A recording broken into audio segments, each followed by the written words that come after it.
Comparaison de l'autoritarisme et de la démocratie. Le détenteur du pouvoir dans l'autoritarisme, c'est le roi.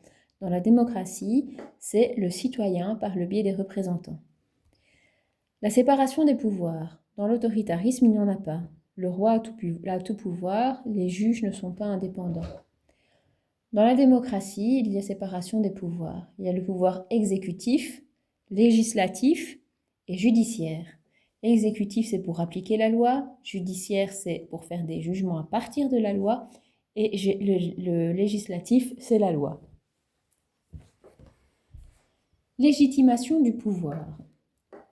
Le pouvoir, dans l'autoritarisme, le pouvoir vient de Dieu et est détenu par le haut clergé et la haute noblesse. Dans la démocratie, c'est les élections, droit de vote, liberté de pensée, liberté du culte, liberté d'expression, liberté individuelle. L'action à la religion dans l'autoritarisme. Le roi décide de la religion. C'est la monarchie absolue. Il est égal à Dieu sur terre. Dans la démocratie, la politique est séparée de la religion. Les moyens de pouvoir dans l'autoritarisme sont les références à Dieu, Versailles, les fêtes et spectacles, les tortures et les sanctions radicales. Dans la démocratie, les moyens de pouvoir sont la loi, le droit de vote, les élections, l'égalité des droits, l'interdiction de torturer, l'interdiction de la peine de mort, des sanctions proportionnelles à la gravité. L'image du pouvoir dans l'autoritarisme, ce sont les vêtements, les accessoires, les bijoux, les attributs, Versailles. Dans la démocratie, c'est la télévision, les élections, les photos, le journal, les affiches, les presses lors de l'événement.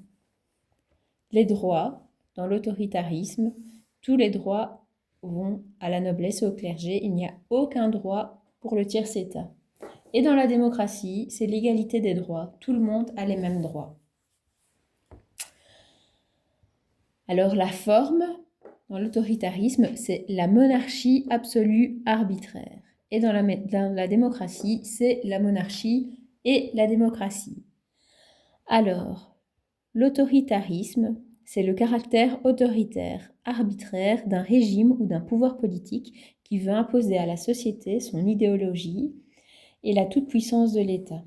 Il y a une absence d'équilibre entre la répartition du pouvoir. La démocratie, c'est le caractère d'un régime qui veut donner au peuple une certaine souveraineté, l'équilibre dans la répartition des pouvoirs.